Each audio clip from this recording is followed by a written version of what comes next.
Hey guys, continuing our series on some basic band instrument maintenance. You just got home with this new instrument and you need to know how to take care of it, how to assemble it, that kind of thing. We're going to do the flute today. So the flute has three joints. There's the main body joint, and then there's a foot joint, and it just goes on like that. And we align that sort of like that so that these keys are in alignment here. Now that'll change a little bit depending on the finger length of the player and stuff like that, but it's right in that neighborhood. And then you have what's called the head joint. And so the head joint, this hole here, it just slides in like so. And generally, you'll line that hole up so that it's in line with the rest of these keys. See if I can back that up there. So that'll be in line with the rest of these keys. And that'll change just a little bit depending on the player comfort. Now some flutes do have an alignment mark here, this one doesn't. So that's all there is to assembling the flute. You're ready to play. Maintenance wise, there isn't a whole lot on the flute. Main thing, you want to get rid of any moisture that's in there when you're done playing, because there will be moisture that accumulates in there. Included with your flute is a cleaning rod. So it's a rod and it has a little slot on one end, just like that. And generally what I recommend is a soft cloth, something absorbent, like a cotton piece of t-shirt or something. Cut it like a little bigger than a dollar bill, and slide that through there. And then when you're done playing, one joint at a time, we can stick that up in the head joint, give it a little twist, pull it out. That'll get rid of that moisture. We disassemble this joint and stick it in through there, clean that out, stick it in through the other end because the rod is just as long as the body, and that'll get that moisture. And then again on the foot joint there.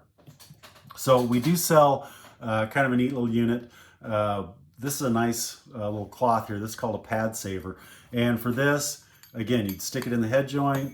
It's just a one-piece deal, so you stick it through the foot joint, pull it through, and then you can put it in here and you just store it in there. And it has special fibers that wick away the moisture from the pads. So the other things on a flute that you want to do once a month, I kind of recommend this once a month, and that is to just clean those mating surfaces of those joints. So basically you'll take a Kleenex, wipe off the outside of the inner slide, and stick your finger in here, wipe off the inside of the outer, and same way with the head joint. We'll clean this off on the head joint and stick our finger in here and clean that.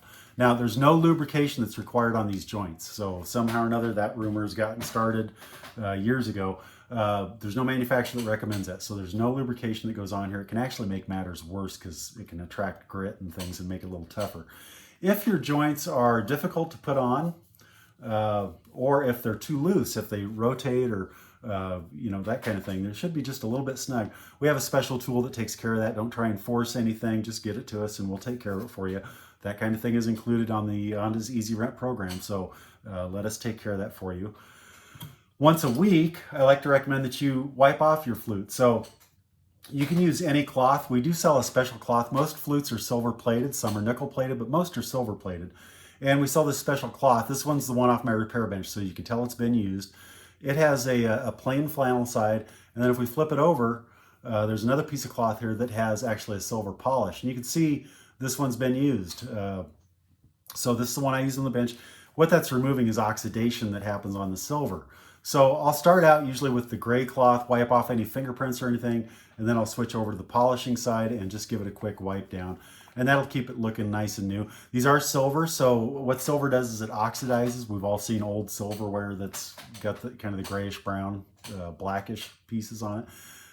It oxidizes. So when you're not playing, put your flute in your case and close the case, because that's going to keep oxygen from getting to that silver and causing oxidation. So that's pretty much all on the flute. Look it over once a month, say, and look for any loose screws, anything like that. And if you find those, take them to your director or bring it to us and we'll take care of it for you. But that's it for flute. Flute's pretty easy. It'll only go in the case one way when you put it away. When you put it in the case, nothing goes on top of it. So if you have a flute rod like this, you can store it inside this body, or sometimes there's a separate compartment for that. But you don't want to put anything on top of the flute to where you have to force the case shut, because you'll end up bending and changing the adjustment on the keys. So that's it for flute. If you have any questions on this or any other band instrument, feel free to give us a call. You can get all the stores at 308-234-1970. That'll get you to the directory for Ogallala, Kearney, and Grand Island. You can also call me directly if you're in western Nebraska, northeast Colorado at 308-284-8384. And as always, you can follow us on the web at yondasmusic.com. Check all that kind of stuff out. And social media, Instagram, all those places. So hope to see you there. And if not, I'll see you on the road soon. And